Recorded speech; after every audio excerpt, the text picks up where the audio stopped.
Okay, let's get started then, folks. Sorry that I was a couple of minutes late. It's my fault that we're starting 3 minutes late.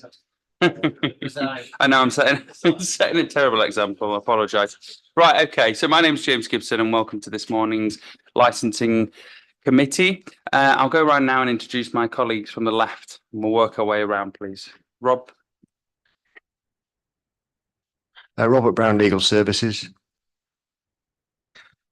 Luke Farley, Labour Councillor for Vermont and Richmond Hill. Councillor Lisa Martin representing Round Hayward. Good morning, Isaac Wilson, Councillor for Wheatwood Ward. Good morning, Alice Smart, Councillor for Armley Ward. Morning, Tom Hinchcliffe, Councillor for Bramley and Stanley Ward. Morning, Councillor Sharon Hamilton, Morton and Meanwood Ward. Councillor Stephen Holroyd Case, Ardsley and Robin Hood Ward. Richard Perry, Taxi and Private Hire Licensing Operations Manager.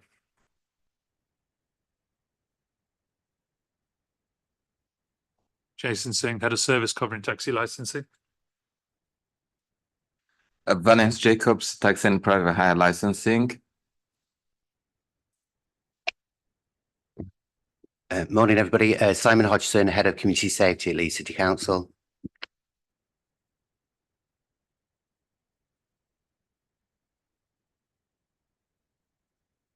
Morning, Nicola Raper, Entertainment Licensing.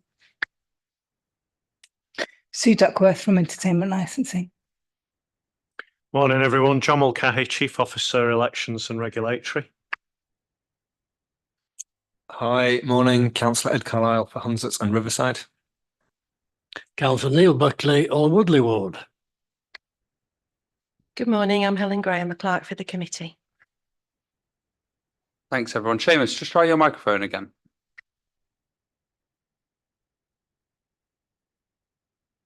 That explains. Thank you very much. Yeah, I'll just reintroduce myself. Seamus Kennedy, Entertainment Licensing Enforcement. Good morning, everyone. Lovely, thank you very much. I'll ask Helen now to introduce items number 1 to 5, please. Thank you, Chair. Under agenda item number 1, there are no appeals against refusal of inspection of documents. Agenda item 2, there are no items which require the public to be excluded. Item number 3, we have no late items added to the agenda. Item number 4, could I ask members to declare any disclosable pecuniary interest they may have? I see none, thank you. Under agenda item number 5, we've received apologies this morning from Councillors Downs, Councillor Hutchison, Councillor Seary and Councillor Firth. Thank you. Thanks, Helen.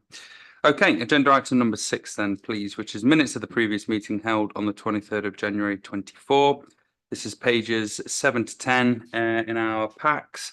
Do members accept these as a correct record? Yep. Any matters arising? No.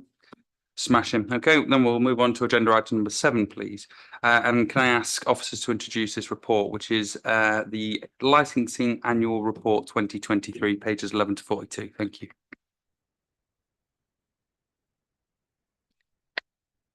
Thank you, Chair. Members, this is our annual report on the licensing service. That's a joint report between ourselves at Entertainment Licensing and Taxi and Private Hire Licensing, very much a joint effort. If you don't mind indulging me, I'll just run through the entertainment licensing section and then I'll pass over to my colleagues from Taxi and Private Hire to do their bit before we take any questions. We look at the stats every year in this report, and I think our overall message from entertainment licensing is that we seem to be returning back to our pre-COVID levels. So if you look at page 19, 20, 21 with our licensing statistics, we're pretty much back to where we expect to be. A good measure of that is the number of temporary event notices, because that indicates the number of businesses that are either offering extended hours for events, or our PTAs and voluntary organisations doing one-off ad hoc licensed events. And we're back to around 1,500 temporary event notices a year, which is where we generally expect to be. And the same thing with transfers and DPSs. We saw a bit of a wobble with these, with transfers through COVID. Obviously, businesses going down and being transferred and so on. But we're pretty much back to where we expect, with about 200 transfers a year and around 500 variations of designated premises supervisors. If I move on to gambling, we have a new inclusion in the report this year, which is the gambling harms update. We've included that now because of the scrutiny report that we did at last year, where we agreed that we would report back to Licensing Committee on the activities of the Gambling Harms Group, and that is there on page 22.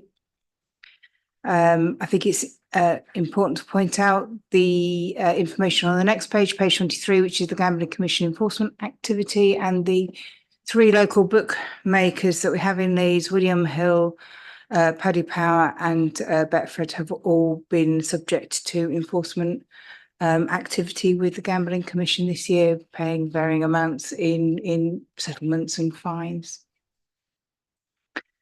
I think the big news from our department this year really has been around the clear hold build strategy in Hare Hills, where we've done a fair amount of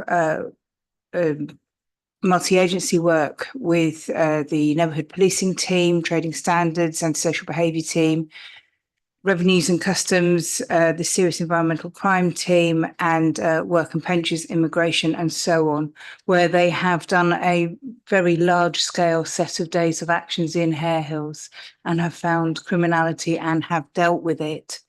Part of that was around visiting off-licence premises, our mini markets in Hare Hills, of which there are 30 licensed premises, but they did visit both licensed and unlicensed premises and found quite a bit of illegal activity around the selling of illicit tobacco, illegal vapes, and counterfeit alcohol.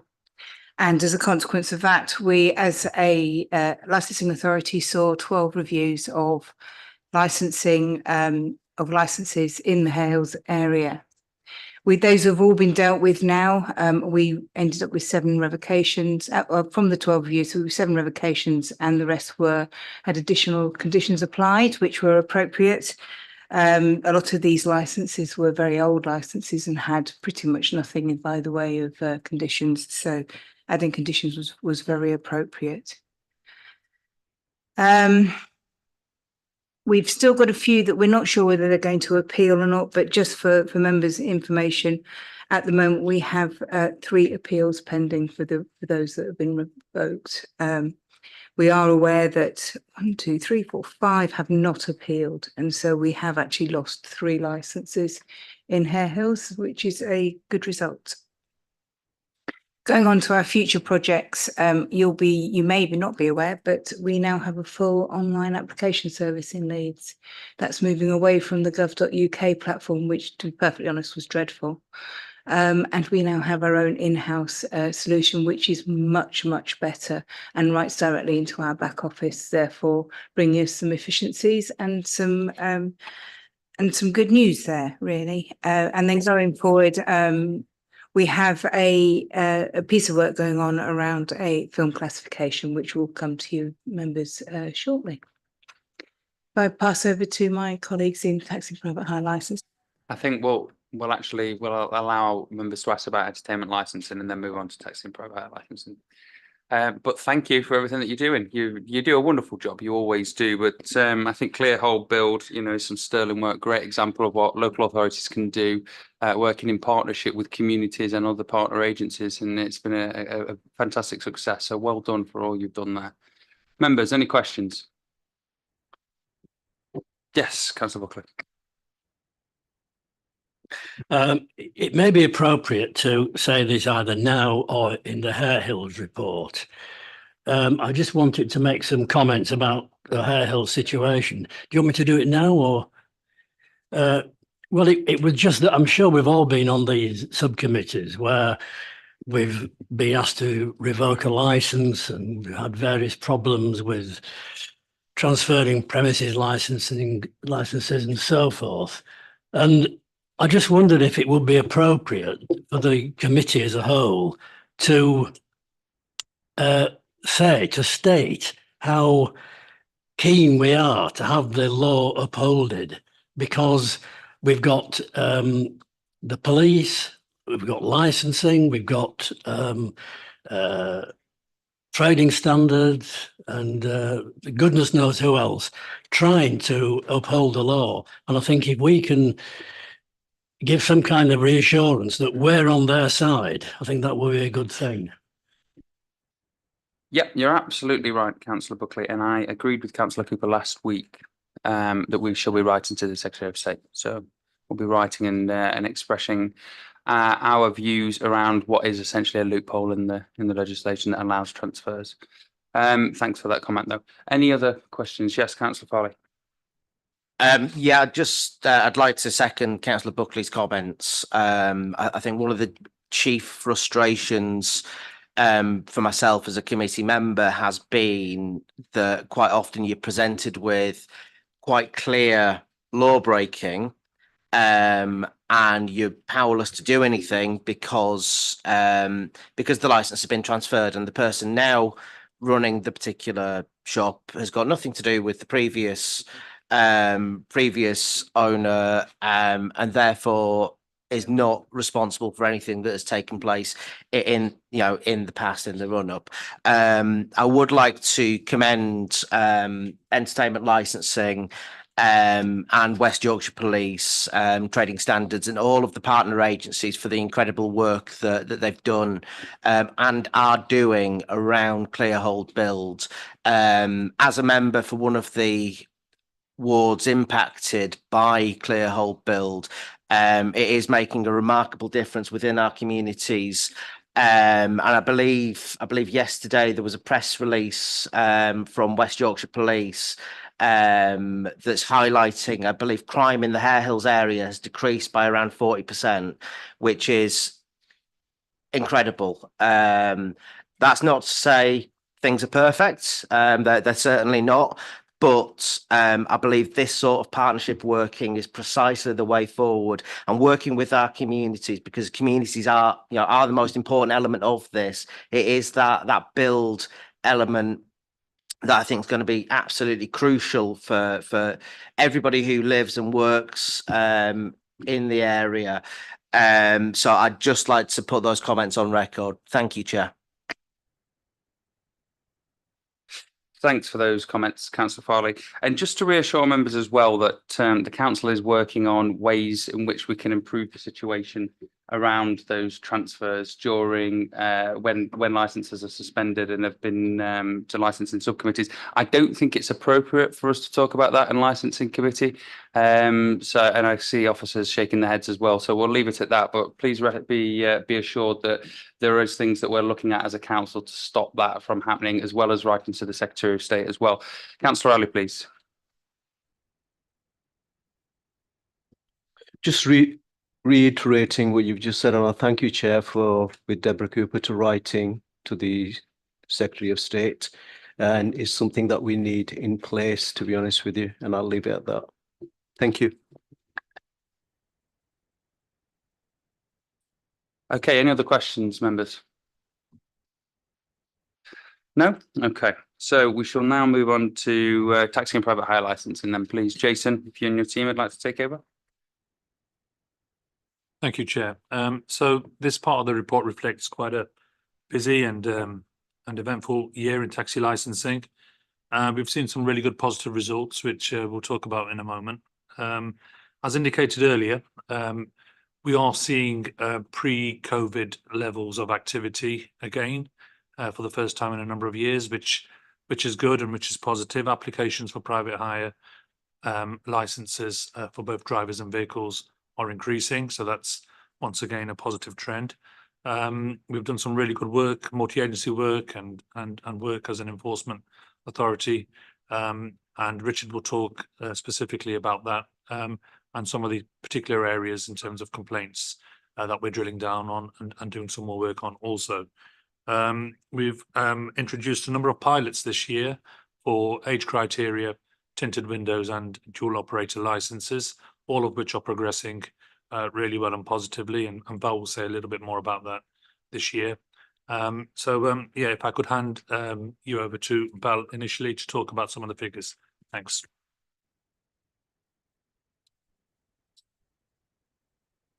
Chair, to start with, on page 32 of the report, just would like to highlight the good work that the team have achieved, working closely with the licensing committee in introducing those pilot scheme.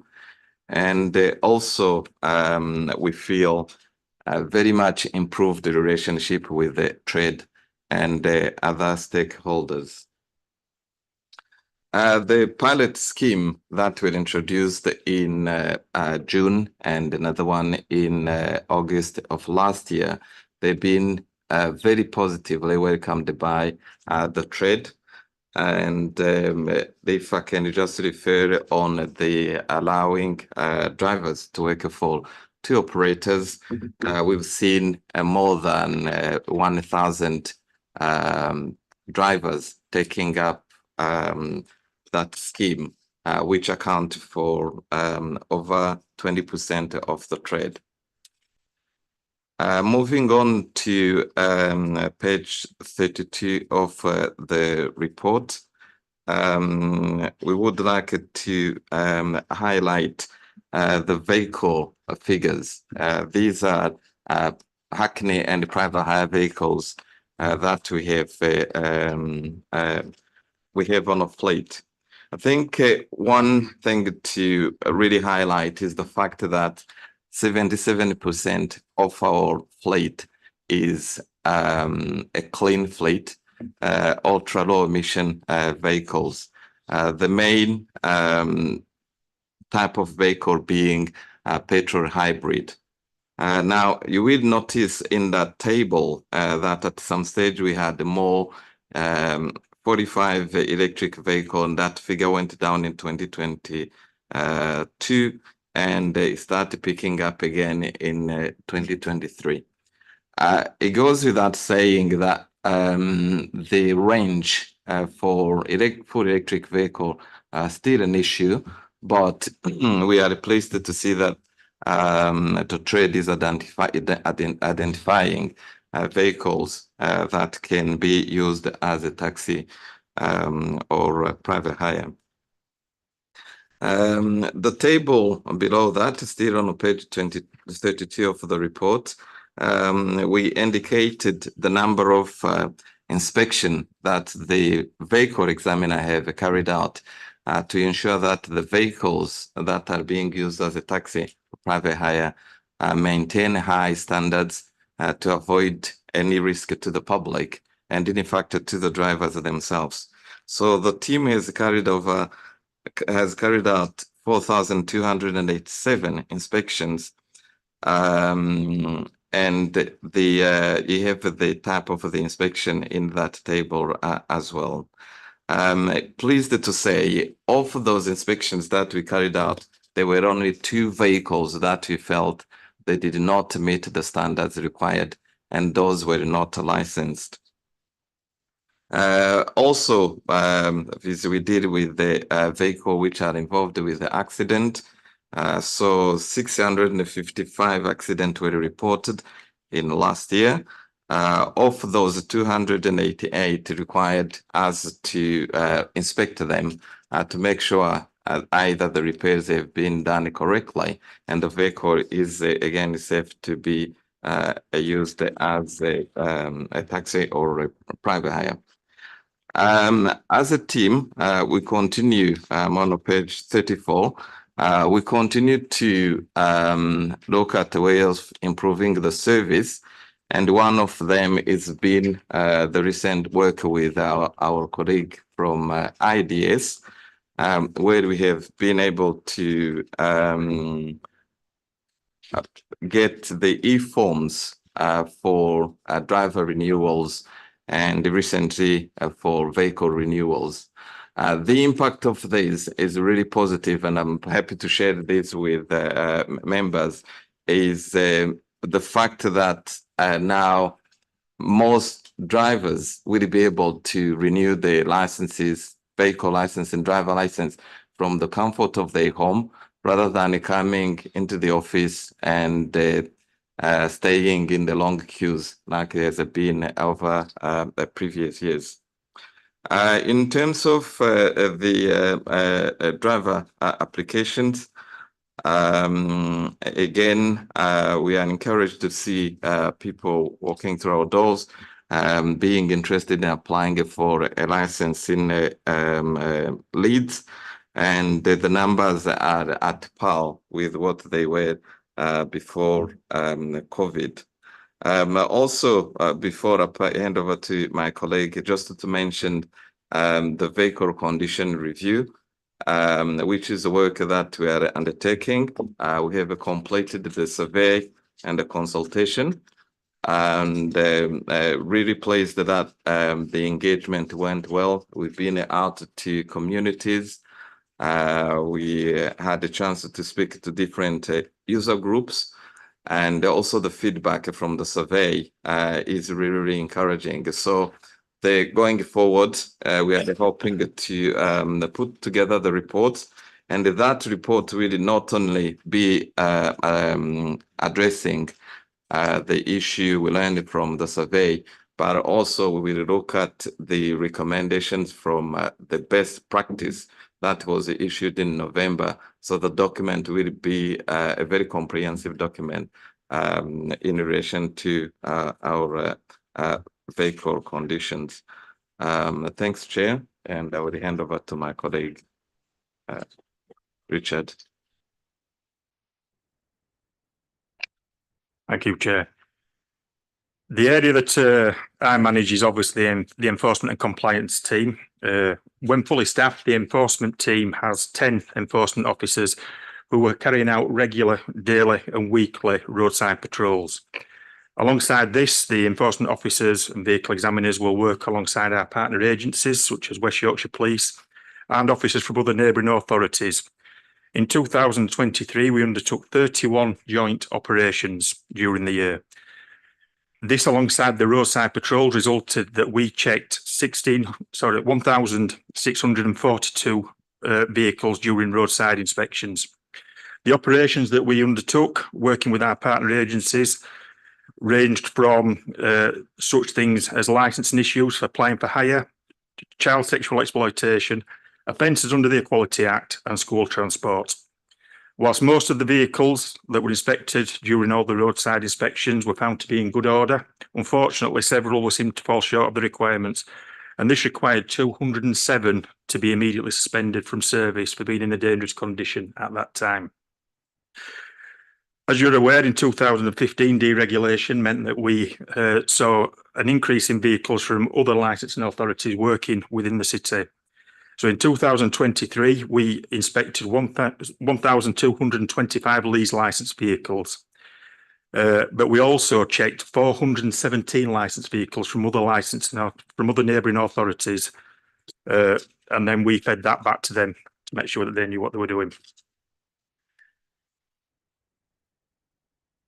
In 2023, when we're talking about refusal and revocation decisions, in 2023, we unfortunately had to revoke 31 licenses, and we refused 1 license. This is a slight increase from 2022. One of the reasons why we've seen an increase in the reasons why licenses have been revoked is due to the suitability policy. It has become a lot stricter since that was increased. Since that was introduced, and unfortunately, we saw 9 drivers lose their licenses in 2023 for using a mobile phone whilst driving.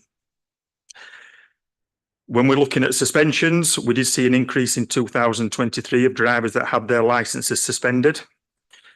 But what we must remember is that a lot of these suspensions were due to drivers asking for their licenses to be suspended on medical grounds. In 2023, 51 licenses were suspended on medical grounds. This is often at the driver's request because they're not fit to work at that moment in time, and they can then go seek medical attention to make sure that they're fit to return to work. On the complaint side, in 2023, we did see a significant increase in complaints compared to 2022. There were 722 complaints reported in 2023. This increased from 579 in 2022. The areas of concern in relation to the complaints is that we saw an increase in complaints of a sexual nature.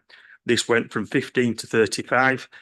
And there is a breakdown within your packs in relation to the sexual complaints, because we did drill down deeper just to see exactly how these complaints were being reported, what interaction that we had from the complainants, and how these cases have been dealt with. And then finally, we have the appeals. In 2023, we were challenged through the court system on 9 occasions. We had 9 appeals at the Magistrates' Court against the decisions to revoke licences. Through these cases, 4 of these cases were dismissed, 2 of the cases were withdrawn, and 1 decision was upheld at that time. It was felt that the decision to uphold the case was wrong at that moment in time, and Leeds City Council have appealed that decision, and that case is waiting to be heard at court. We also went to Leeds Crown Court with 2 appeals against revocation, and both of them cases were dismissed at that moment in time.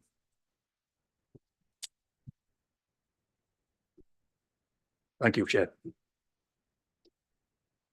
Excellent. Thank you very much. Anything else from taxi and private hire licensing?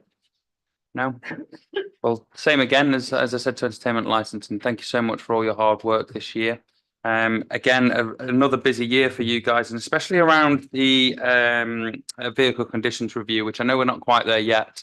But you know, the level of consultation, the way that you've consulted with trade unions, the stakeholders, other stakeholders, passenger groups, getting into communities and speaking to drivers directly, and making sure that the online survey was really accessible. I think it's really good work and a great example of how we should consult as a council. So well done. I'll now open up to members. I've had Councillor Martin, then Councillor Wilson, please. Yes, I'd like to echo what the chair's just said. Since I've been a member, since 2021, I've been on licensing committee, and I have seen a palpable change in culture within the service, and that's a credit to all of the officers involved. It's seen a change in relations between officers and the trade, and I'd like to really thank you, because you've put in so much work in achieving that.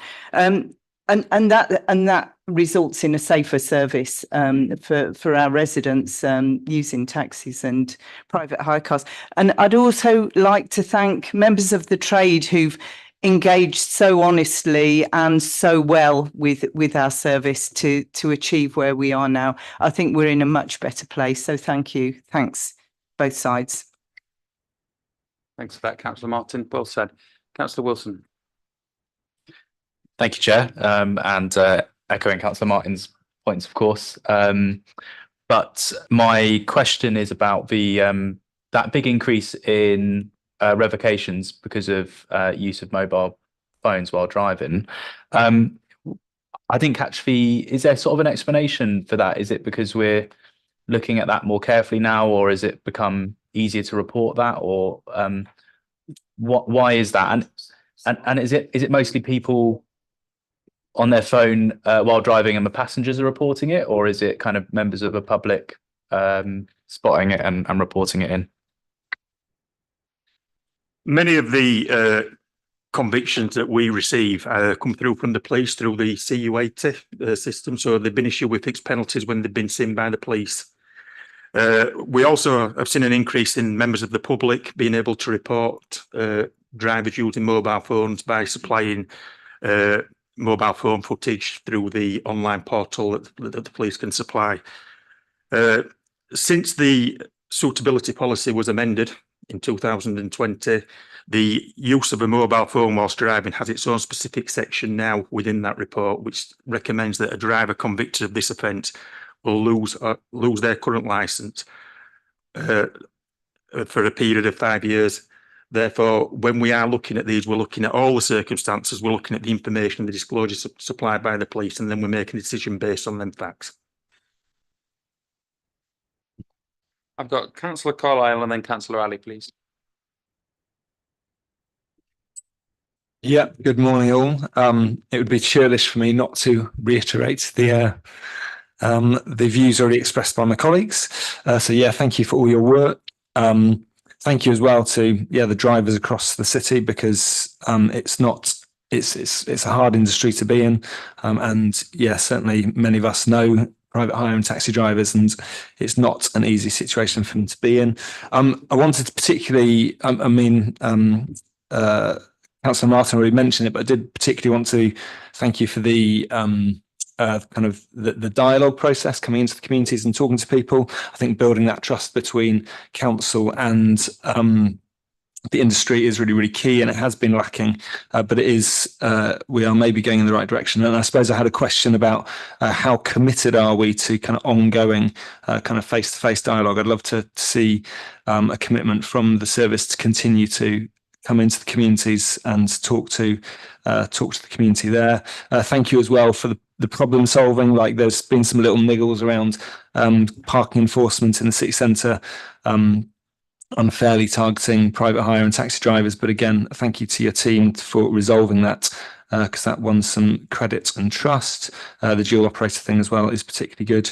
I think I had a couple of queries. One of them was, I was really interested to see numbers of licenses going up, because it could just be idle chatter, but I've certainly heard from certain private hire drivers, they're saying, there's lots of us are kind of planning to get our licenses from other West Yorkshire operators, and because they're better, they're more relaxed, whatever. I just wondered, I mean, maybe the numbers just speak for themselves, but I'd be interested to see if you have seen, and if you've seen drivers kind of leaving the city and going to other places in the area. Just one, and then two specific queries. Sorry, there's a bit of a splurge. So one particular one about suspensions. I suppose I'd be interested to hear about how long suspensions drag on, because certainly one thing I hear a lot from drivers is, complaints will come in. From the perspective, of course, of the drivers, they are often, or not often, they are sometimes malicious or unsubstantiated, but nonetheless, their livelihood is on hold whilst that suspension is ongoing. And I suppose, there is a perception that these suspensions drag on longer than they did in the past, and I'd be interested to hear what you said about that. And then finally, about the medical checks, it's great to hear the drivers are being proactive in reporting when they have they need to choose their own suspensions. Is there any kind of system for is there any system for us being alerted if a driver should be reporting themselves, but quite possibly aren't? Does that make sense? Like, I don't know how we would make that work, but does that make sense? Right, that's enough. Sorry, I've gone on. Okay. I noted the questions. I hope I will remember. Just to start off with the one with the comment around the engagement.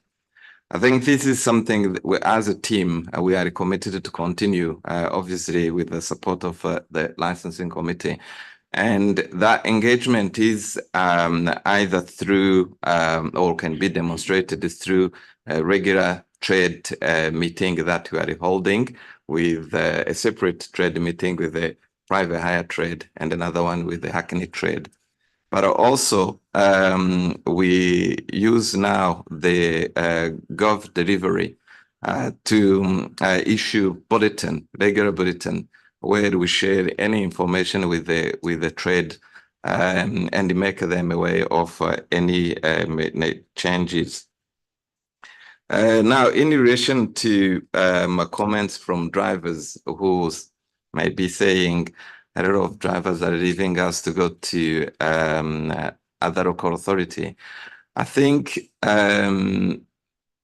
that were said, particularly before the licensing committee introduced these two pilot scheme. To drivers or to any members of the the trade, it made sense for them perhaps to say, if I have a vehicle, I can license it up to 15 years, whereas in Leeds, I'm allowed to license it at 10 years. So to them, it made maybe some financial sense, if I can say that. But since we have introduced those pilot scheme, we've seen the number of drivers, all the comment through the engagement, welcoming those pilot scheme, and also saying that they're pleased to be in Leeds. Now, the other thing is that if you can't stop people if they want to go, they can go, but we care about those who are coming in, and by improving, for example, application process, putting more forms online, making a service much more easy to access. That's where we are heading our effort. In relation to medical, the only time where we can be notified is if, as a result of a person's health, the doctor notifies the DVLA and tell them that such a driver may not drive for private, never mind driving for as a private hire or a hackney. At that time, we are notified as well. But I don't think there will be any other way of being notified. However, we do again rely on drivers to report themselves, because as a part of the condition for the grant of a license, any changes, any significant change in health is reportable within 72 hours, or give and take. Obviously, if somebody is in hospital, they may not comply with that 72 hours, but we expect when they are well enough to inform us. I think I'm going to hand over to Richard for suspension. Yeah, thanks. That covered. Thank you. Okay, thank you. Well, in relation to the suspensions, councillor, unfortunately, at times it is necessary to suspend drivers' licences due to some of the stuff that are reported to us, and we get some quite serious allegations, and often these licences are suspended on the grounds of immediate public safety. The service do acknowledge that taking away somebody's licence is a very, very serious matter. It does, they do lose their entitlement to work at that moment in time, and obviously it has financial implications for these people. We do look to work as fast as we can. Unfortunately, sometimes we are governed by outside agencies such as West Yorkshire Police when these people have been reported, and they are under investigation by the police, and the police will not release any further information until that criminal investigation is concluded. But I can assure you that we are looking very hard at the suspensions and the reviews, and we have regular review periods with the officers to ensure that we're looking at all the cases and we're making the decisions and lifting suspensions as soon as possible, where possible. Right. Did you get everything that you wanted? You gave a list of about 10 there. Let's do it in chunks in future, yeah? Yeah. Apologies. I suppose just a couple of responses back to that. Thank you. So with regards to suspensions, I suppose it'd be interesting. Yeah, it'd be interesting to get the data possibly as a committee as to kind of how long suspensions are going on, and it might be that you're able to say, well, that suspension that's taken a very long time because of X, but nonetheless, it'd just be good to be able to kind of look at that data. And then with regards to community engagement, sharing information via bulletins is good, and engaging with industry reps is good, but I think there's something really pretty priceless about kind of face-to-face engagement with the wider body of drivers, and that's what I saw when you came down to Dewsbury Road and elsewhere. It was good. It was really positive. Thank you. Okay, Jason, that's fine. Yeah. Thank you, Chair. Yeah, Councillor Collar, I mean, in terms of the face-to-face drop-in type sessions in communities, that is something that we are committed to doing on a regular basis. Last time round, it was around the vehicle condition review, as you know, but the format and the model works really well, and there's no reason why we wouldn't do that as an ongoing process of dialogue and engagement generally with licensees and potential licensees. So you have our commitment to continue that format of engagement. Okay. I think it was Councillor Ali. It was a long time ago since you put your hand up, but yeah, over to you. Thank you, Chair. I've got two questions. First one's on page 32, age extension. Balance we had in 2022, we had 1737 vehicles and we've got 1156 in 2023.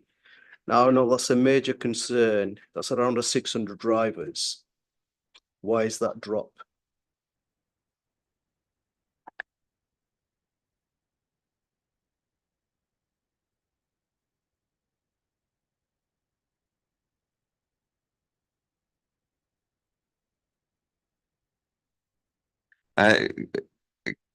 Thanks, Chair. Councillor, I may perhaps needed to look into it, but looking at this, what could be, that's why I'm saying what could be, because I'm more than happy to go back and look into it. This, I'm assuming with the increased number of drivers wanting to license a hybrid. So we saw many vehicles being delicensed. And this is true, particularly since Bradford introduced the cleaner zone. We have seen a lot of drivers who previously were on a diesel applying for licensing the hybrid. So therefore, in the vehicles that previously would have been going through an age extension because of the age, were delicensed, and then we licensed the new vehicle. I think that mainly what was the cause of the decrease in the number of age extension inspection, Councillor.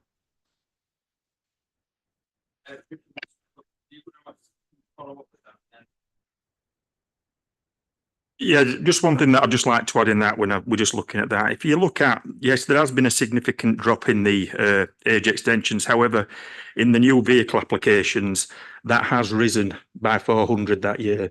So that could be a reason why we've not seen as many age extensions, because new vehicles have been brought on to replace them vehicles.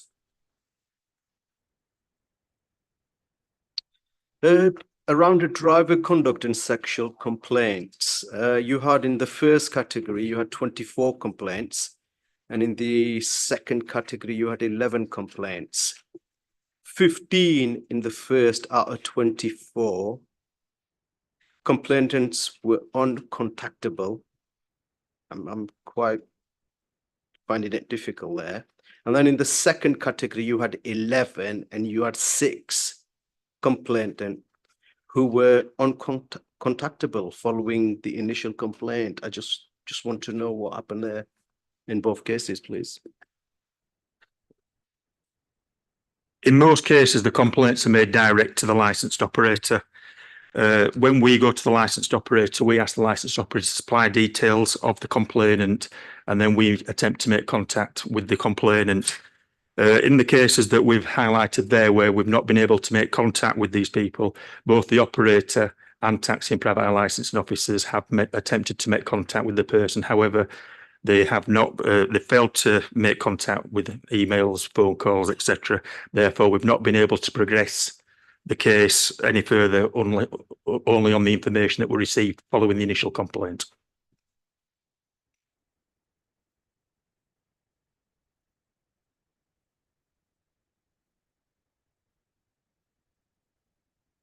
Thank you, Chair. I just wondered if you'd had any feedback from the private hire trade about the situation in the city centre with all the roads and streets being cordoned off for various reasons, and the different timings of the, because I've been in private hire taxis when some drivers have said, one driver said to me, "Oh, it's no problem. We just get to know it, and we just know it." And another one said, "It's a complete nightmare. We have to stop the car to look at the timings to make sure that we're doing it right." What's the general feeling, please? Remember that you're not highways officers, but obviously answer the question, but you aren't highways. Thank you, Chair. As you've correctly pointed out, we're not highways officers, but we do get regular feedback from both the private hire trade and from the Hackney trade regarding layouts of roads, particularly in the city centre. We're in a constant dialogue with colleagues in highways in relation to some of the temporary works and some of the permanent changes that have been introduced in the last year or so.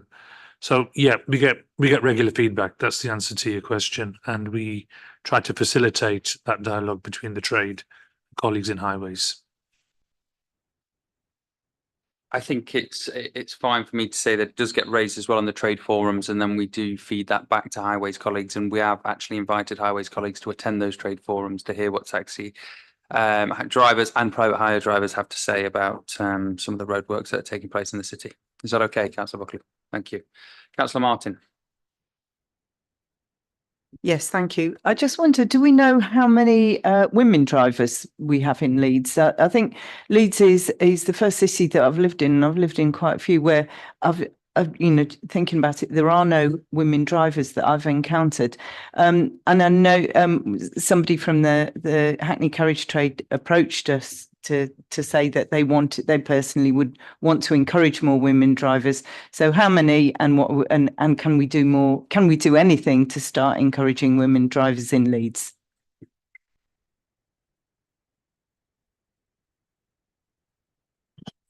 I'll hand over to Val in a moment in terms of the specific numbers, but as you correctly point out, Councillor Martin, there is a deficit and a low number of women drivers in the city. There's a number of reasons for that. I think when we start to drill down, the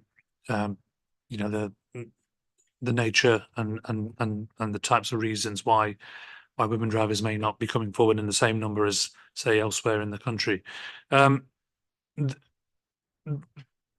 We can try and work on this. We have done a little bit of work, and we can try to make it easier or target applications from women drivers.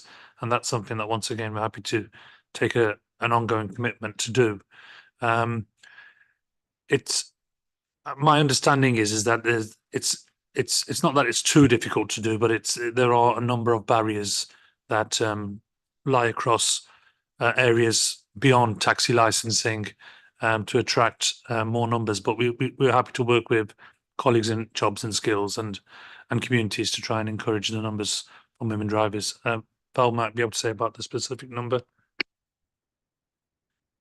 Unfortunately, I don't have the specific number, but we'll be able to get them to you, Councillor.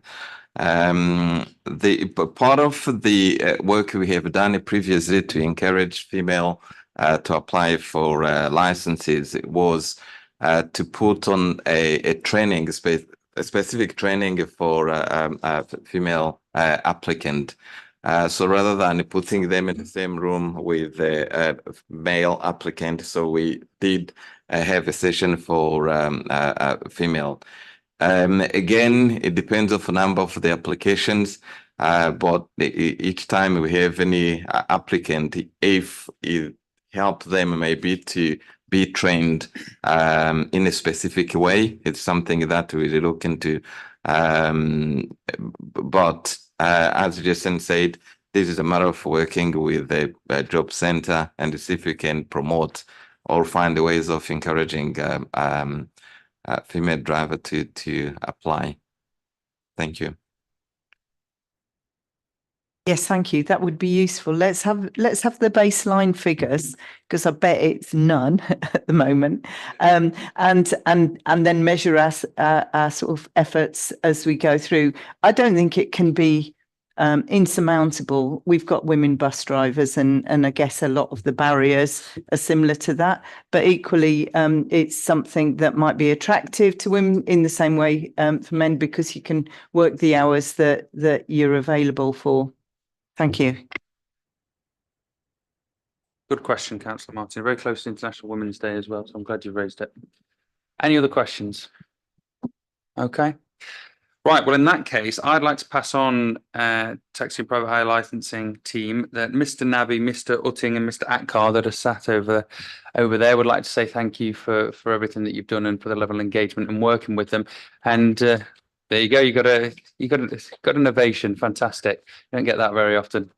And we'd like to say thank you to you guys as well for everything that you do. You know, you work really hard, come to all these meetings, go the extra mile to make sure that, well, for the benefit of our city, to make sure that we have a safe, reliable, quality service for everybody in Leeds. So thanks for everything that you do as well and working collaboratively with us. Thank you. Okay, we shall move on now then to item number 8, which is Leeds City Centre evening and nighttime economy. Pages 43 to 46 rather, and I'll ask officers to introduce the report, please.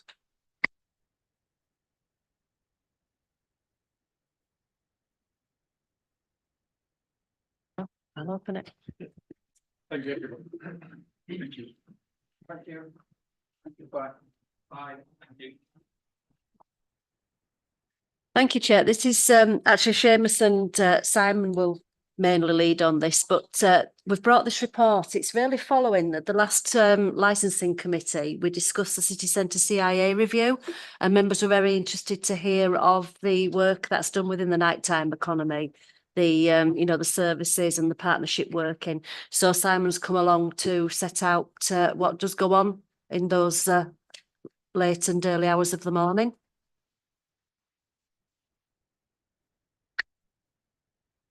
Good morning again. Just to provide a brief overview of the report, there's an awful lot of work going off in the city centre, many different initiatives, but within Leeds City Centre, the 463 licensed premises operating during the evening and the nighttime economy.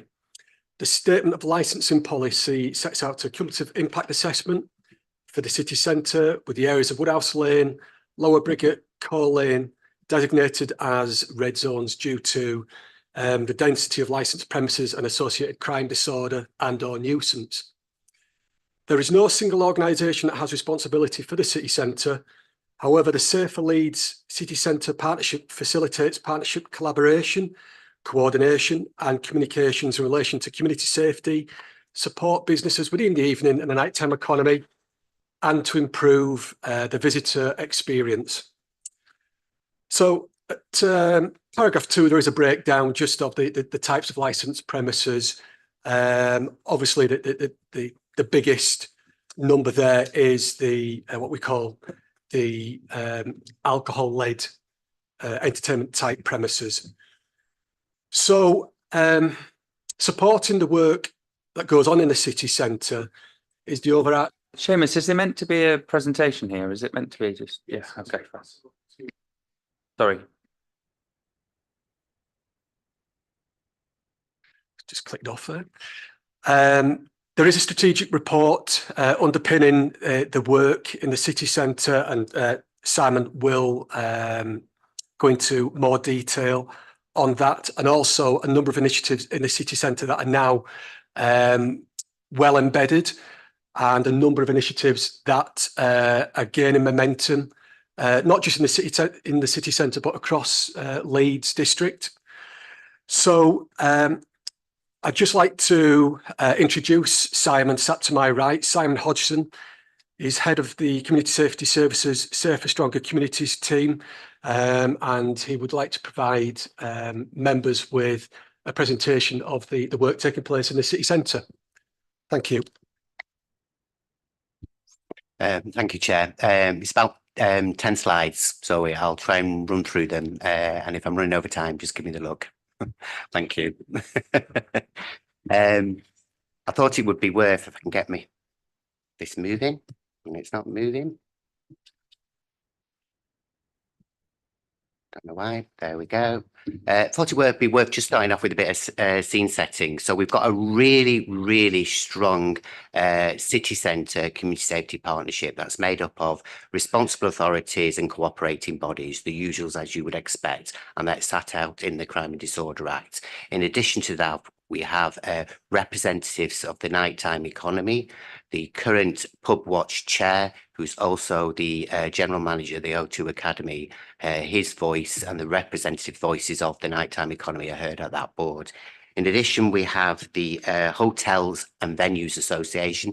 This is a new membership because of that important link in terms of the experience of people visiting or staying in hotels in the city centre as part of the nighttime economy.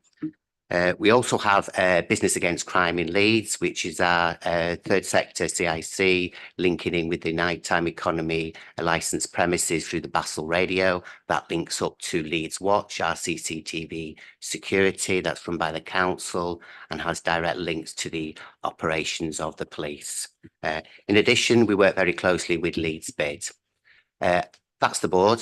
Below the board, we have a tasking and coordination meeting, which is the here and now problem solving issues that present in the city centre. That's led by the police and the local authority and partners around problem solving. Underneath that, we have a number of thematic groups. These thematic groups have grown, changed and evolved in terms of some of the issues that have been presenting. I'm particularly pleased as one of my key areas of responsibilities around the violence against women and girls agenda. And we've taken huge strides forward on that. More to do with all of these, but actually we've taken significant strides forward. Just in summary, before I move on, I think essentially the board, we want the same thing. You know, we want people in Leeds City Centre to be safe, feel safe on the streets, the places they go, have a good experience. We want everybody to have a good experience, get home safely and return. And that's important. So no matter what we do, we always have that in mind. I thought I'd start with a little bit around service demand, just to give you a bit of feel for some of the statistics that are presented. And this is lifted from our joint strategic assessment that we do every year. This will be informing our new refreshed city centre community safety plan as we go forward. We are no different from any other city centre, and we compare ourselves with other core cities. We are particularly doing well and favourably and hold our own compared to other cities across the country. We always encourage people, including businesses, to report concerns, report incidents and crimes.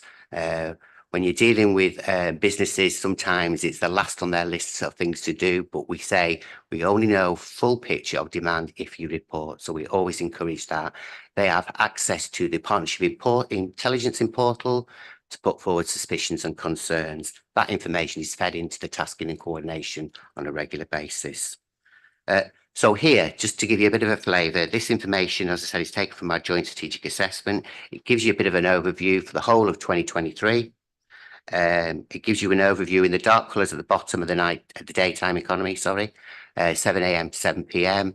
And the lighter blue is the nighttime economy, 7 p.m. to 7 a.m.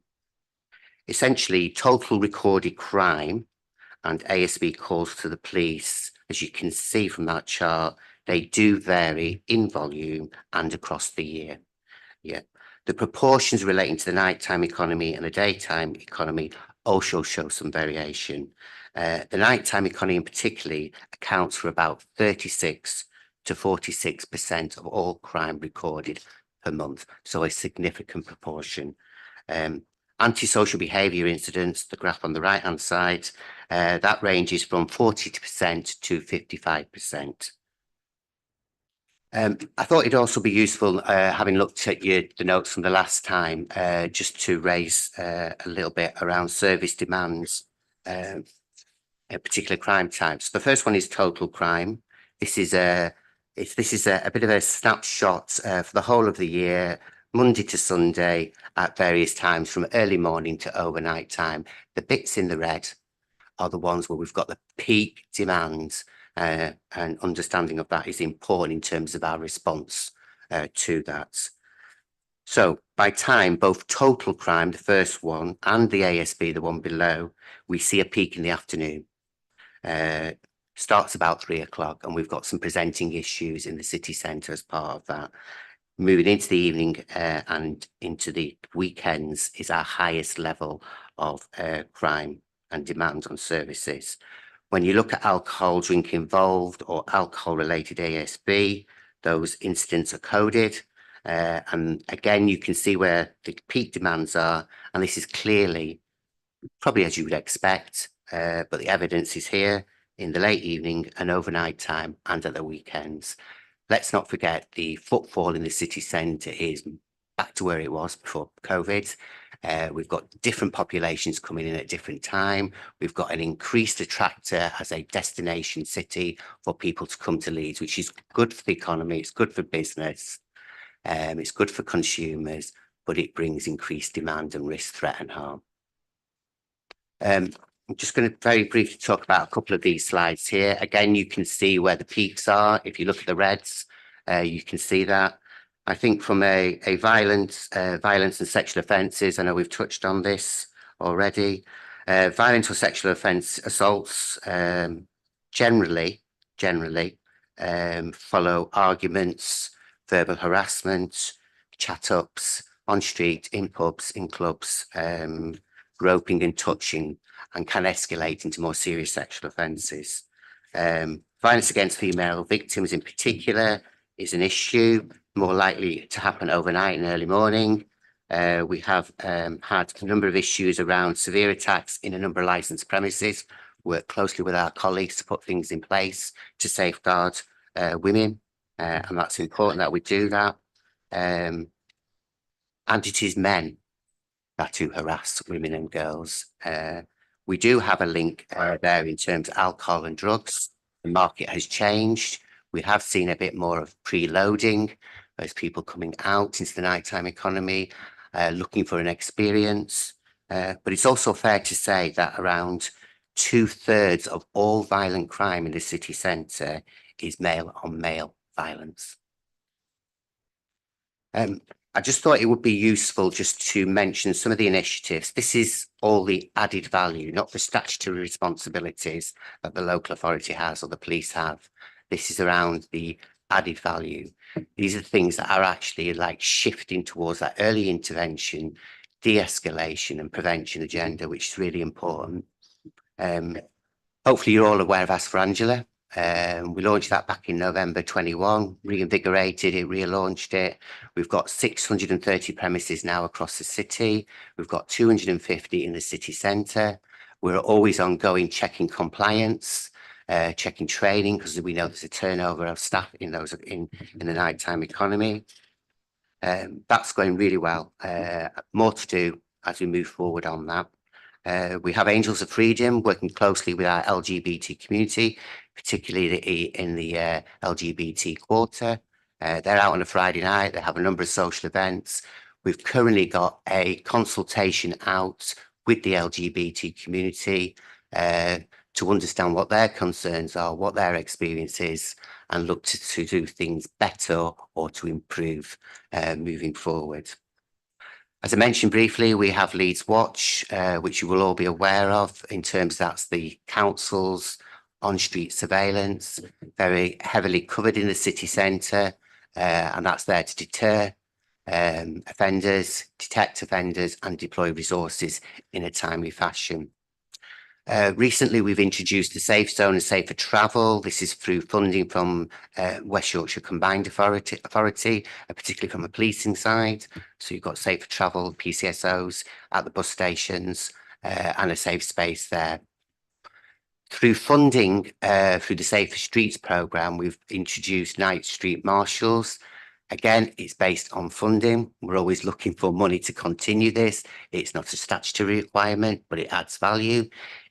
I think it adds value significantly in terms of that on-streets presence, uniform presence, de-escalation to avoid situations getting out of control. And it's important that we have that. We have various partners doing outreach and detached work during the day, during the evening, and particularly at the weekends, focusing on some of our more vulnerable people.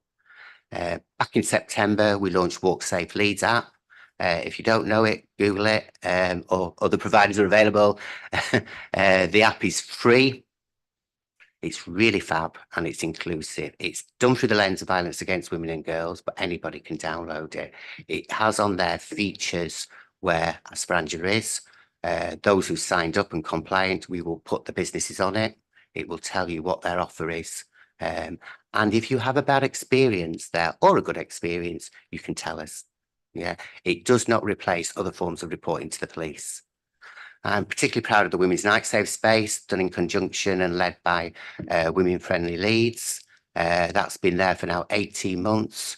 We are looking to continue that funding up to the end of September. They're developing a business case for that to continue. It's there on a Friday and Saturday night outside the Corn Exchange from 9 p.m. to 3 a.m. They get around 40 women a night coming in, a whole host of women with different issues that are presenting, from can I have a cup of coffee, charge my phone, to more the serious end around being assaulted. So it's real value. We're developing our active bystander training, particularly with the nighttime economy venues, so they understand what they can do, how they can intervene where things are presenting and difficult. We've combined some of our campaigns in the last year around spiking issues and the No Regrets campaign, working very closely with Forward Leeds, our Drug and Alcohol Commission service. Under the umbrella of all of that, and there is more to it, there are some of the kind of initiatives, the key ones. We have Night Safe Leeds. My colleagues in the room, every weekend there is a Night Safe Leeds operation, supported by Operation Capital from a police point of view, and we do thematics throughout the year. I thought, Chair, it would be useful just to highlight some challenges. These challenges, interestingly, earlier last week, we held a nighttime economy event with businesses and stakeholders, licensed premises, to find out their views of what they could do to improve situations and what were some of the challenges from their perspective. They have seen a change in the market. You know, it's definitely shifting towards more hospitality focus. People want more of experience, more events. That ties within the cost of living, so people are preloading before they go out, and when they go out, they want to have a good experience. They will pay for it, but they want to have a good experience and an event. We are seeing Leeds becoming more of a weekend destination from people outside of the city. We've seen an increased residential population. We have a number of student blocks in the city centre and more going up. And with that footfall, there is increased demand and increased risk, and sometimes risky behaviour, should I say, that occurs on the street and in premises. Often that can result in frustration and conflict, either in premises or on the street. And there are opportunistic and organised offenders that will prey on people as an opportunity. Yeah. Interestingly, coming out of COVID, the drugs market in the city centre has changed. We are seeing increasing use of NPS, increasing use of combination of illicit drugs and alcohol. And with that brings those risky behaviours presenting on the street and in premises. One of the things the nighttime economy licensed premises said to us was an issue from their perspective was around the management of that grey space. And I think it's been touched on already around that flow of the traffic, the taxi ranks.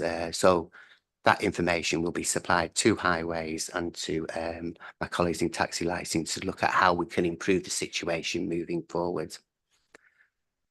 We know we live in a world of social media. Anything that happens in the city centre or is filmed, it's uploaded very quickly. So it's how do we manage those kind of like information that gets out there from a positive point of view, because the fear of crime is as important as the actual crime. Perceptions are as important as they have an impact on individuals, different population groups and businesses. And there's something around that in terms of designing out crime. Nearly done. The last one, I just thought I'd put up some opportunities around where we're going as part of our refreshed city centre community safety plan. All of these are added value. There are resource implications, but we will be looking to explore these. The first one is potentially a Leeds Nighttime Economy Association. There is no currently association of the nighttime economy businesses, unlike some other cities. We do have Pub Watch, but it is a connection in terms of that link between licensing and, you know, businesses. There are opportunities, I feel, there for the nighttime economy themselves to get organised, to work through and develop an association. There are approximately 60 licensed premises in the city centre who pay a levy to Leeds bid on an annual basis. So there's some opportunities there moving forward. We talked about a on-street in-premise code of practice linked to the existing work that's already happening through my licensing colleagues, but it's really around how do we make sure their staff understand and follow good practice procedures around safeguarding vulnerable people, customer services, and then the challenging one, how to deal with people who are presenting with challenging behaviours. What's the best way? Linked to the active bystanders process I mentioned. And within that, some training and developments for their staff and their well-being. We certainly would like to see if we can continue the street marshals, if we can secure funding. We'd like to look to have those marshals have accredited powers. We certainly would like to see the extension of the Women's Night Safe Space.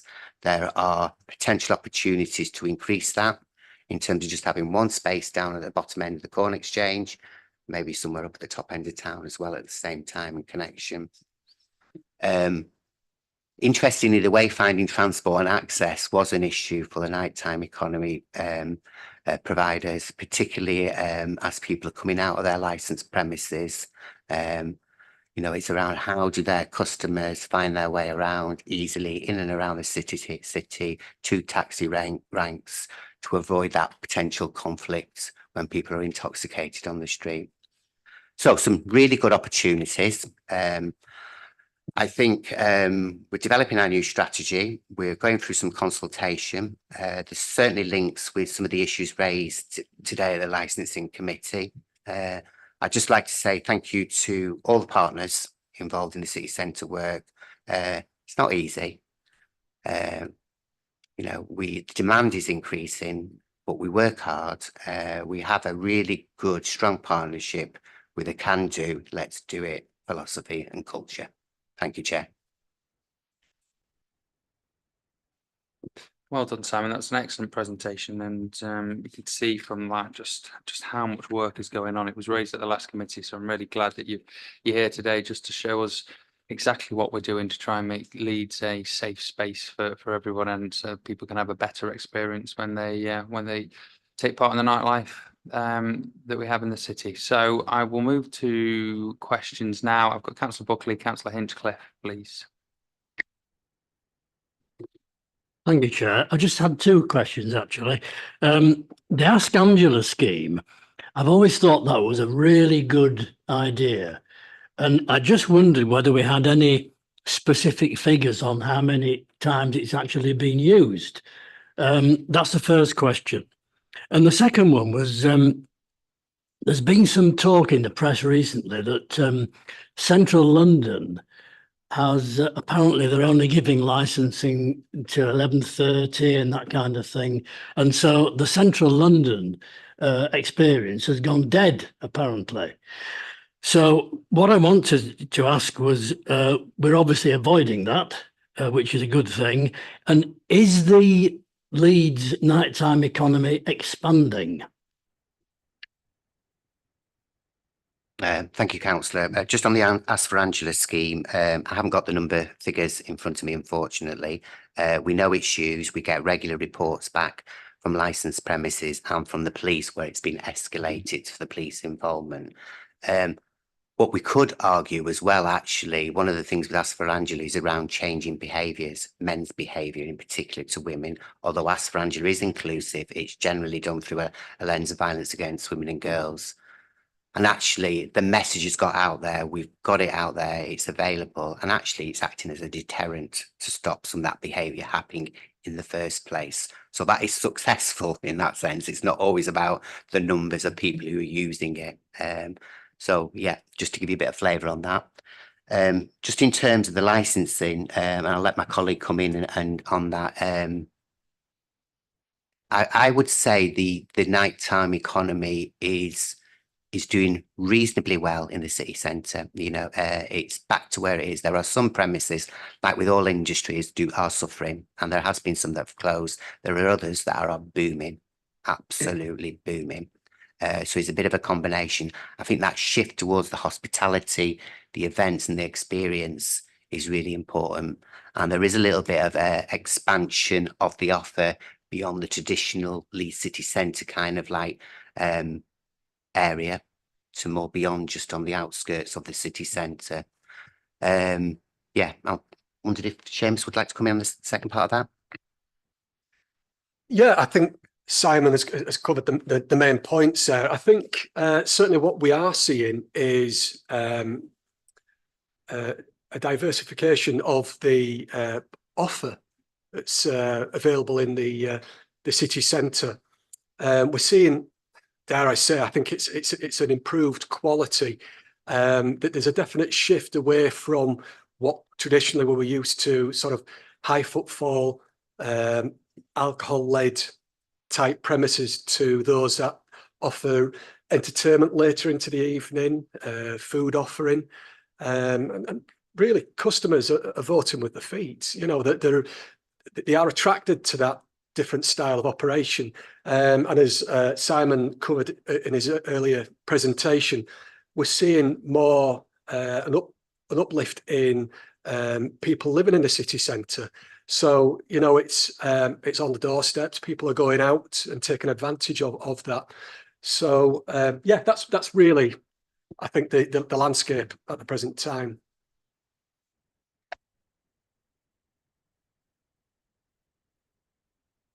Thank you, Chair. Can I just firstly say that the Leeds Watch cameras are so good. They really help us in licensing subcommittees when we're made to watch CCTV, and I'm sure colleagues will agree. So thank you for that. On the Ask for Angela campaign, me and Councillor Wilson actually took part in some really informative and interesting training around women's safety, and this course was designed for men. And it was how to help women who are being targeted and how to, you know, spot the signs of abuse and domestic violence and things like that. So I just wondered if you knew if any of that training had been rolled out for bars alongside the Ask for Angela, and as well, just a bit of advice for me, please. In Bramley and Stanley, my ward, we have a big issue with businesses not taking up Basel, and it's really difficult to get through to them because it's a decision that's often made by head office and area managers. So I wondered if you had any advice on how we can get businesses to reap the rewards of Basel, because it's a great initiative. Thank you. Yeah, thanks, Councillor. Thanks for your support. Yeah, in terms of the switch on to women's safety training, which was funded through the Safer Streets monies that we got previously. It's a combination of women-friendly Leeds and men's health unlocks that delivered that. I've been on it. It's great. It links very closely to the active bystander training, and it's around getting those messages. It's around those changing behaviours and understanding. Do you do the pyramid bit? Kind of thing, which is really, really important to understand that if you do nothing, nothing changes. And there are things that every man can do as part of that conversation. And it's important that men understand that, absolutely 100%. In terms of the rollout into nighttime economy, yes, we are doing that. We have done a number of, should I say, larger licensed premises in the city centre, but that needs to continue. You know, and as you know, staff turnover happens regularly. So we need to be thinking about how do we sustain that and ensure that new staff coming in also understand that kind of training. But it's on our agenda moving forward. In terms of the Bramley and Stanley one and the involvement with Basel, yeah, there is something about the businesses there understanding the value. And it's around understanding what they get out of it from a business point of view. No doubt they're under pressure. They have probably seen an increase in shoplifting in the rounds. Yeah, okay. So there's something around how do we work with them to understand how it works, say, in the city centre or in other retail centres across the district, so they can see the benefits. This is happening here. Crown Point. This is happening here at White Rose. This is the kind of offer that will help you in your business. And there's also something about them investing in their business from a reduction in crime and disorder. Very helpful, thank you. I'll pass that on. Just a suggestion around. You mentioned that there wasn't a nighttime association or something. I can't remember the name. I don't know if you've liaised with the all-party parliamentary group for the nighttime economy. It's really, really useful. From some other work I've done, I've seen them kind of set up these associations, formalise them in Manchester and things like that, and they work very well. So if you'd encourage, I'm in off. If you didn't, I'd encourage you to get involved with them if you can. Yeah, no, I'd be really keen, councillor, maybe have a conversation about that if you've been involved in that, because I do think there's an opportunity. It's around how the nighttime economy businesses get together and how they manage that, because it's good for them. It's not necessarily a council officer leading that. They need to do it. We can support them in setting that up. But I think it's something that is really needed in the city. Thank you, Chair.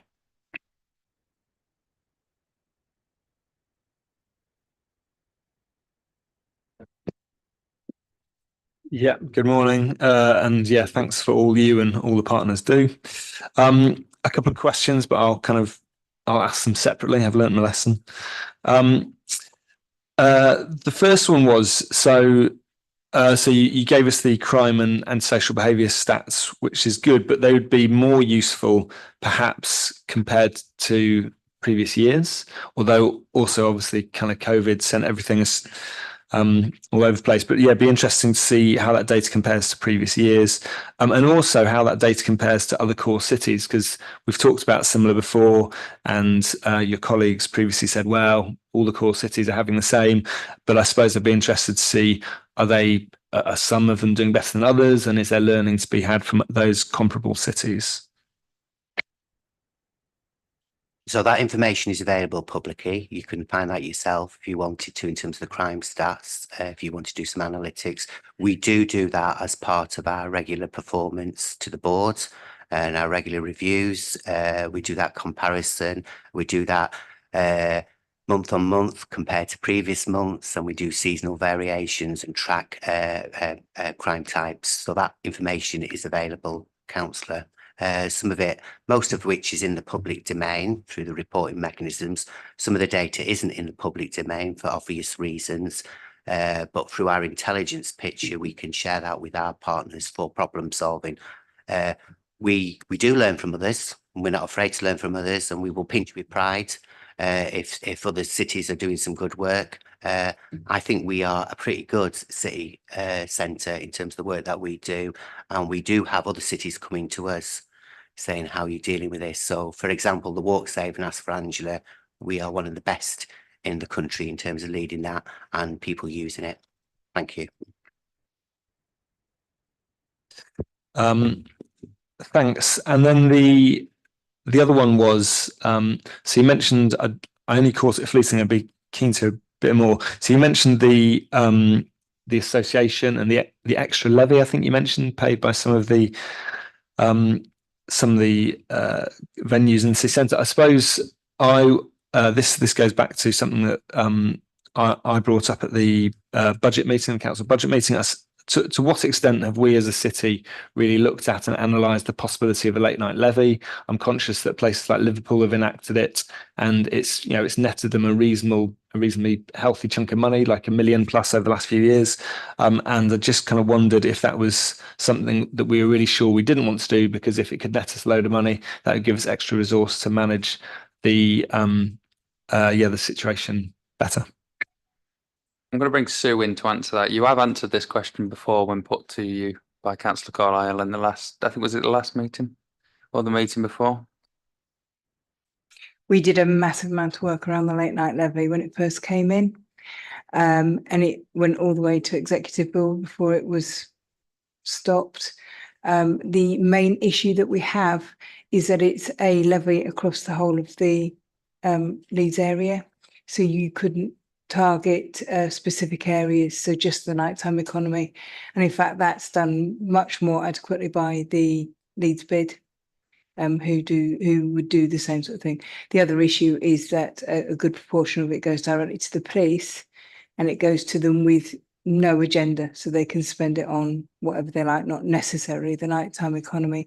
I think when we took it all in the round, it just was an awful lot of work for very little benefit on for the nighttime economy, because it could have just gone to general policing. There were some changes that were coming in around the layout levy, so that we'd be able to specify a specific area that it would apply to. But there were still problems with it, and I don't believe those changes were ever made. They didn't go through. So at the moment, no, a late night levy, as I say, for Leeds, we're such a large authority with such a range of areas, it wouldn't be suitable for us. Much more suitable for something like Newcastle city centre or Manchester as a city, Manchester City, which is a much smaller area, but not for Leeds. Apologise if you've not asked that in the licensing committee. I'm sure we've had this conversation though. Cool. Councillor Holroyd, case please, then please. Thank you. Just with regards to the women's safe space evening, I live down by the Corn Exchange and I've seen the mobile unit a lot. I think it's a brilliant idea. You said there's hopes to expand it, obviously with a rising population, not just of students, but of people moving to the city centre rather than the outskirts. And obviously the top end of Leeds around here, we have Millennium Square. That's a good space that we use for concerts and things. What is the plan for the night space? Is there a plan to make it a mobile unit that can pop up where there is like the fairs and things that we put on there, the Christmas, the Valentine's, concentrated events where women are more likely to be at risk than general? Yeah, no, thank you, councillor, and thank you for your support. So yeah, that is added value. It's not a statutory requirement. It's funded through monies that I can bring in. For me, it's about the businesses now supporting this moving forward. The funding has been guaranteed for Women Friendly Leeds, who run it with Bevan Healthcare. They have the funding till the end of September to continue the single bus in the city centre. For me, in terms of the outcomes, fantastic. It's definitely needed. They've done a really good business case to justify its continuation. It comes down to those resources and securing resources moving forwards. There is opportunities, and we are exploring this at the moment. If you think as a bronze level service, you could go silver and gold, including maybe 2 different mobile spaces, and one that can move around. Last year, we tested the women's safe space at a couple of events. One included a carnival, really successful. And we want to do that linked to some of the big events that are happening in the city moving forward. Hopefully that answered your question of where we are currently. Thank you. Councillor Martin, then please. Thank you very much, Simon. And I'm obviously aware of the range of initiatives that you're responsible for, being a member of the Violence Against Women and Girls City Centre thematic working group with you. So thanks for that. But I'm also pleased, taking a much longer view, and this leads to a question for licensing, that since about 2010, I think I've seen Leeds City Centre just change radically to becoming a more child-friendly and women-friendly city centre. I remember when there seemed to be a proliferation of lap dancing clubs across the city centre, and including opposite the library and the art gallery. But a decision was taken by Leeds City Council to drastically reduce that growing number of lap dancing clubs. but we still have about a small number of them. And Councillor Wilson and I were reflecting on a subgroup that we sat on together when I think the licenses were coming up for renewal, and it was assumed that it would be a rubber stamp because there'd been no complaints. But when we were, I think, sorry, by the industry, not by yourselves, but after a few questions, it became apparent that they weren't complying with a number of conditions to protect the welfare of the workers in those clubs. And we, you know, for example, in the handbook, there was the trade union number that I'd tried out was in fact a supplier of lap dancing equipment and clothing, which was just, and also then when we quizzed the people who were there representing these clubs, they started to talk, and they constantly referred to the workers as girls, as the problems that these girls often suffered from, implying that there was a number of issues, that they'd got health issues, mental health issues, which just concerned us. Now, I've often reflected, I mean, we gave them a hard time on the day, but I've often reflected what difference was made and whether we're aware, whether they've, you know, there's been any spot checks on the on that information given to the workers in those venues. And I just wonder, sorry, it's really niche and specific on such a broad item, but if you could reassure me, thank you. Thank you. From your comments made at that renewal, we did undertake a period of inspection, really close inspection. We worked with all three lap dancing clubs that we have now, and we worked with the management. We went through all the conditions. We identified the ones that were out of date and redundant. We simplified some. We made some more stringent. We looked at it with a more modern point of view. We have put them in contact with the Women's Safe Space. We're going to do some work with Women's Aid around providing independent advice for people that work in lap dancing clubs. We've done quite a lot of work, and as a consequence, we revised all the conditions, and they've now been applied to 2 out of 3 of the clubs. The third one is up for renewal shortly, and those new conditions will be applied. When we sat in that licensing subcommittee, both the lap dancing clubs that were up for renewal that day both commented on how much they appreciated the work that had gone into modernising those conditions. But I have to say, we also didn't give them an easy time. We most certainly did tighten up, especially around DBS checking, criminal records checks and identity checking to make sure that we are covering modern slavery issues and so on. So yes, it was very much a very timely piece of work that we did. It took us about 9 months last year, and it's all in place now, so going forward. Great, thanks for the feedback. Yes, Shadi. No, I just wanted to say to Simon and the team and to you all how hard the team work out to keep Leeds safe, especially the nighttime economy. I chair the Antisocial Behaviour Board and I attend Safer Leeds Partnership, women and girls, etc. And to keep people in Leeds safe they're very passionate and they're really, really caring, all the staff. And some of us went out, was it last year, a couple of years ago, on the nighttime walk, and I think we should do it again. There's places here, and I've lived here in Leeds for 50 odd years, that I didn't know existed with issues and problems, and our staff are dedicated, and I couldn't do it.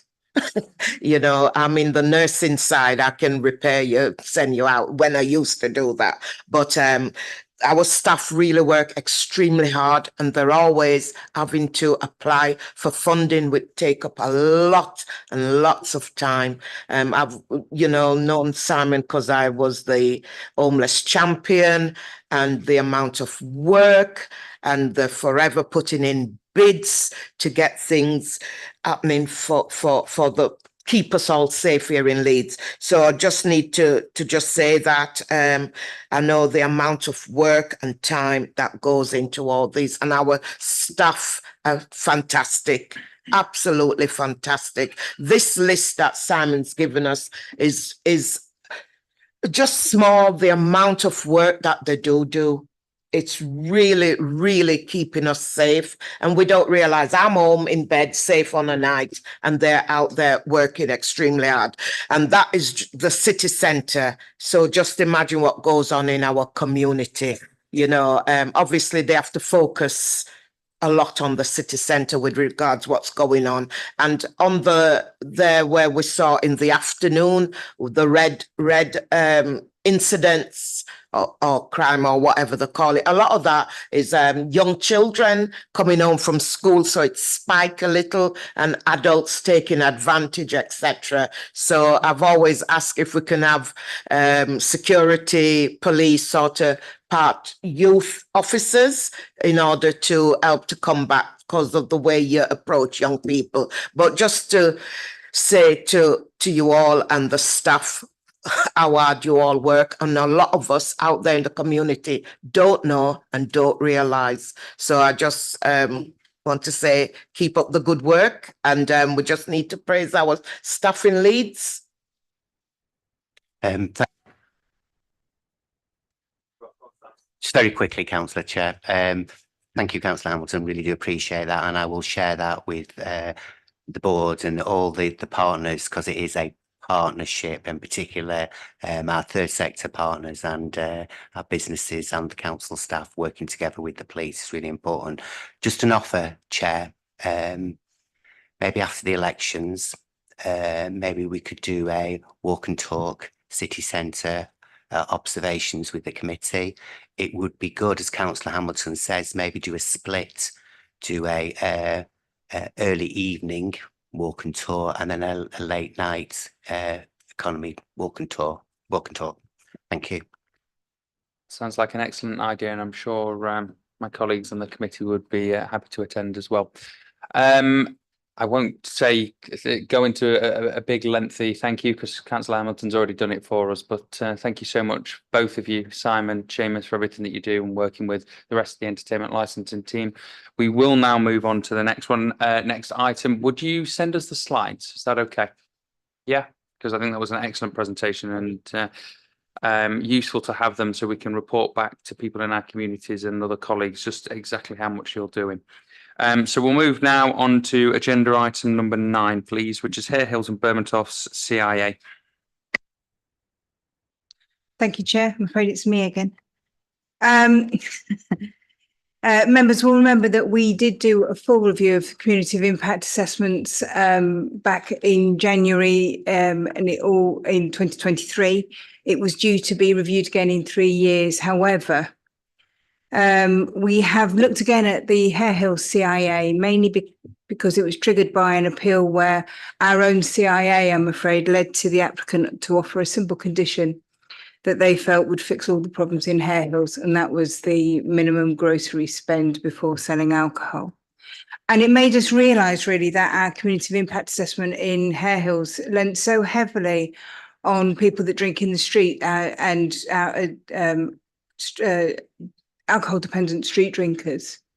And it really didn't give a full flavour of the problems relating to alcohol in Hare Hills. And so we felt that really that it needed an update. And I think we were a bit guilty of leaning on the thing that was the easiest to evidence and was the most visible, rather than actually what was a genuine problem in Hare Hills. If you have a look at page 58 of your pack, I start talking at that point in the CIA around these other issues. We do have an issue with street drinkers in Hare Hills, that can't be denied, but we do also have an issue with large family groups who gather in the street for several days and drink. They create a lot of antisocial behaviour and a lot of public nuisance for families also living in the same residential area. It's generally alcohol-fueled nuisance and antisocial behaviour by these large family groups or groups of young people. The evidence for that starts at page 69 in the CIA. So we've put that information in, and we've included a comment from the neighbourhood policing sergeant around the information that they provided. But we were also provided with a lot of information from LASBAT, who have given us examples of the calls that they're dealing with. When I spoke to them, they were quite surprised about licensing. They didn't think that licensing could have any part to play in the work that they did around these large groups. But of course, people don't walk far in Hare Hills to buy alcohol, because when you've got 30 off licenses, you don't need to walk very far. You certainly don't need to be going across the city to buy your alcohol. So very much the alcohol that is fueling these parties and this antisocial behaviour is coming from Hare Hills Lane and Hare Hills Road. They've been dealing with it around education and dealing with the child protection issues, because these same large family groups have got their children with them all through the night, running around, pretty much unsupervised. And that's the angle that that LASBAT have been taking. So we felt that if we included it in our community of impact assessment, that we could perhaps use that as a evidence around licensing as well. I think it would be remiss of me not to discuss Clear Hold Build again. This has been immensely successful. And if I look pretty much purely in licensing terms, we've had 12 license reviews, and we've had 7 revocations from that, which is an excellent piece of work. I have put in a lot of information about Clear Hold Build in the CIA, including comments from Inspector Alistair Nichols and from the trading standards managers. I was also very grateful to the communities team and the ward members for providing the information that they have at page 72.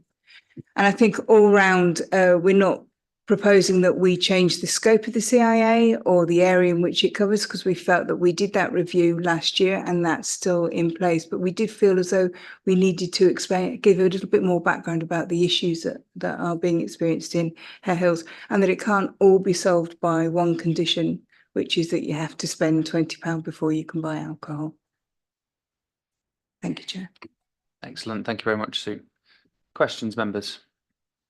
Councillor Farley. Thank you, and thank you, Sue.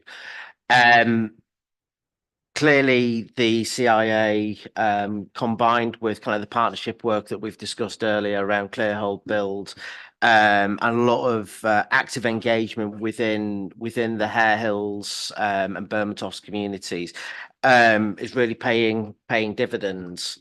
I suppose a couple of the challenges that we're seeing, at least on the Bermontoft side, is that with strict conditions in Hare Hills proper, our chief concern is that a number of these licenses are now looking at areas in the wider LS9 area, looking potentially into Bermontoft proper, which isn't covered, or across York Road into Osmondthorpe, East End Park.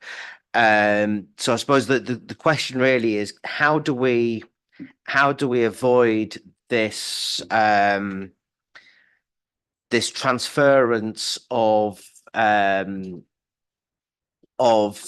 street drinkers across the road? And I'm just thinking, there's parades of shops on York Road itself. It's not a huge, it's not a million miles away for people. And obviously, if you're drinking, drinking in the streets, and generally speaking, it's not, from my experience at least, it hasn't been alcoholics, as you will. Rather, it's social outdoor drinkers who are gathering. And I think there's a few cultural issues there. Just before you do answer that question, I would like it put on record my thanks to both entertainment licensing and to Alistair Nichols, Sergeant Johnny Attry, and the wider Inner East West Yorkshire Police team, because they do incredible work in really difficult circumstances. So yeah, I think that just needs to be noted. Thank you.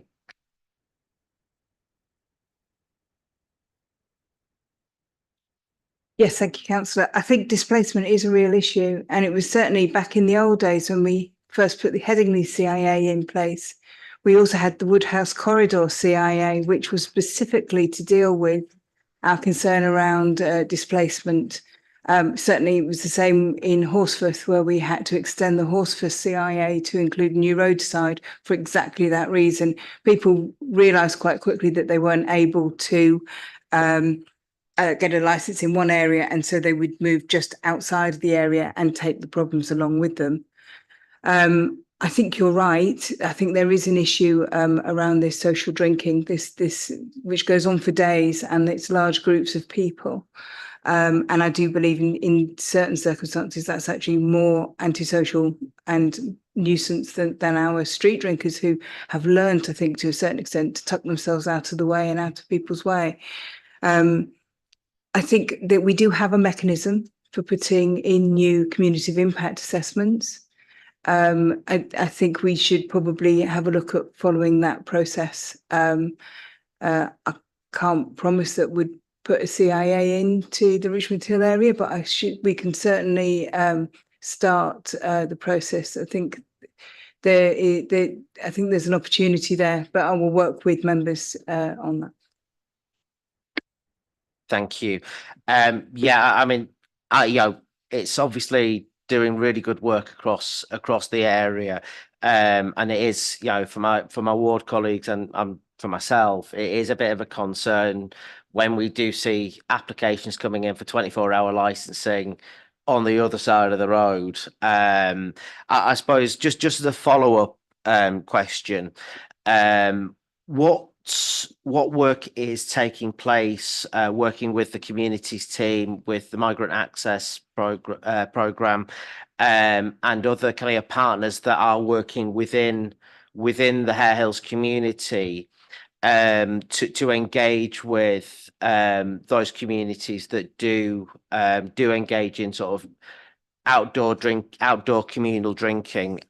And I know that it is an issue for both myself in Bermondsey and Richmond Hill, and for our Gipton and Hare Hills colleagues, where we're receiving complaints because you've got large groups of people outside back-to-back properties, just drinking in the street for dozens of hours, which is obviously not great for the residents.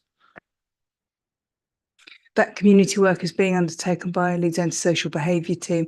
I know they have specific officers that work with those communities, and they're working directly with them. As I say, primarily it's in the past, it's been around education and around protection of children. And we are discussing with them the licensing issues, but that's definitely their field. Sorry, then I'm going to wrap up this item unless there's any other questions. I'm looking at this side in particular. No. Okay. Councillor Ali. Hi, Sue. I just want to say thank you for all the partners that are involved. It's been extremely difficult on the Clearhall build, but it's taking shape. But equally, my colleagues on the Bermondsey of Richmond Hill, I fully support them, all three councillors in Gipton and Hare Hills. And I personally believe that they need a CIA in that ward, and we fully support that. And we can see what impact we are having in Hare Hills and Gipton. Those individuals are then moving into the ward across. The West Yorkshire Police is aware of it, Trading Standards aware of it, licensing is aware of it. We are all aware of this problem. It's being shifted from one place to another, and I fully back my comrade Farley here that this must be addressed, and a CIA must be put in place in Bermondsey and Richmond Hill. Okay, thank you, members. I'm going to say thank you to all you guys as well for, since it's the annual licensing report, you all go the extra mile. You know, it's such an important committee. It's one of those that goes under the radar actually. And you'll go the extra mile in licensing subcommittees, giving up hours and hours to make decisions that have real impacts on people's lives. And, you know, and you all contribute so well at licensing committee as well. And we work really well together cross party. So thanks for everything that you do. I don't think it's very often that you get praise for coming to committees like this, but you deserve it because you all work very hard. We'll move on now to number 10, which is the next meeting, which is proposed as Friday, the 24th of May at 11 o'clock. And that concludes today's business. Thank you very much. Did you want to say no?